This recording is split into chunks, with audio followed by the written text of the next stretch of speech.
कांग्रेस को देश वाली बेल्ट में आज बहुत बड़ा झटका लगने वाला है। कुछ घंटों का इंतजार है और सोनीपत के जो मेयर हैं मदान साहब, वो आज भाजपा का दामन सामने वाले हैं। और सबसे पहले निखिल मदान साहब हमारे साथ हैं। मेयर साहब, क्या कर बनी, क्यों कर बनी? सही, सबसे बड़ी बात है पिछले 3.5 साल से लगातार मैं सोनीपत के विकास कार्यों का मुद्दा उठाता था। जो शहर में विकास कार्य कर रहे थे, मैं चाहता हूं कि जिस तरीके अभी काम चल रहा था उसको हम किस तरीके और अच्छे तरीके से करा सकें। शहर का विकास मेन मुद्दा है। मैं समझता हूं कि आज भारतीय जनता पार्टी का में शामिल होने के बाद उन कार्यों को मैं और अच्छे से करा पाऊँ। किसी तरह का कोई दबाव राजनीतिक, क्योंकि इस तरह के सवाल पूछे जाते हैं और मैं थोड़ा सा बिंदास पूछने ना कोई दबाव है, ना कोई ऐसा दबाव, ना कोई ऐसी दुविधाएं। अपने मन से, सच्चे मन से, जिस तरीके देश हित में आज तीसरी बार मोदी जी के नेतृत्व में सरकार बनी है, देश हित के कार्यों को देखते हुए मैं आज भारतीय जनता पार्टी का सदस्य हूँ।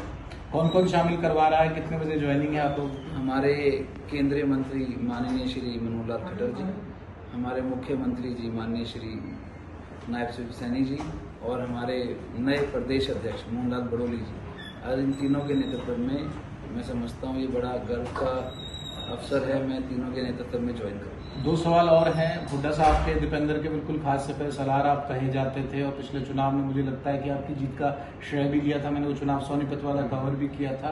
वहां से फिर इतनी आसानी से हो सकी या किस तरह से? देखो, जो निजी रिश्ते हैं वो निजी रहते हैं और जो पार्टी लाइन की बात है वो पार्टी लाइन पर रहती है। परेशानी क्या थी कांग्रेस में? सबसे ज्यादा आज मैं समझता हूँ, मैं अपनी सिर्फ सोनीपत के डेवलपमेंट के मुद्दों के लिए, आज बीजेपी के लिए जो आज बीजेपी काम कर रही है देश हित के लिए, उसको देखते हुए आज मैं ज्वाइन कर। आगे का क्या रास्ता? कोई विधानसभा वगैरह का कोई मौका मिला तो कौन सी सूट करती है? वो ठीक है, पार्टी तय करती है, आप यही बोलोगे, लेकिन सूट कौन सी करती है? नहीं, सामान्य कार्यकर्ता की तरह मैं बीजेपी ज्वाइन कर रहा हूँ।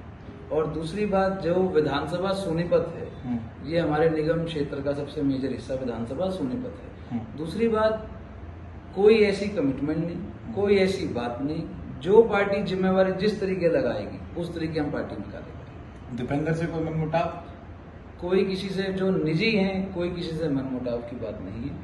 सिर्फ और सिर्फ देश हित की जहां बात आती है उसको देखते हैं। एक नाम का और हिंट दी जाइए। तरुण भंडारी साहब बैठे थे, मुख्यमंत्री साहब के media public image media adviser हैं, उस तरह से जो हैं, उनका भी बड़ा रोल बताया जाता है आपकी ज्वाइनिंग में। तरुण भंडारी जी के साथ हमने पहले कांग्रेस में भी काम किया है और ये देखते हुए कि आज किस तरीके बीजेपी एक आम कार्यकर्ता को इतना बड़ा दर्जा देती है सिर्फ काम को देखते हुए, ये सब नीति देखते हुए आज मैं बीजेपी ज्वाइन कर रहा हूँ। और तरुण भंडारी जी का बहुत बड़ा इसके अंदर एक सहयोग है, जो आज मैं भारतीय जनता पार्टी का सदस्य हूँ। शुक्रिया मदान साहब, आप ज्वाइनिंग कर लीजिए और आपसे बातचीत जब उसके बाद भी करेंगे। तो ये एक्सक्लूसिव जानकारी के साथ मदान साहब ने अपना कारण भी बताया, निजी फैसले भी बताए और निजी जो संबंध है वो बने रहेंगे। सोनीपत का बहुत बड़ा हिस्सा आता है, जो मेयर का जो चुनाव इन्होंने जीता था वो बाकी पार्टी तय करेगी, लेकिन ओवरऑल अपने निजी फैसले को और कहीं ना कहीं इस वजह से बता रहे हैं कि सोनीपत के विकास के लिए फैसला किया है।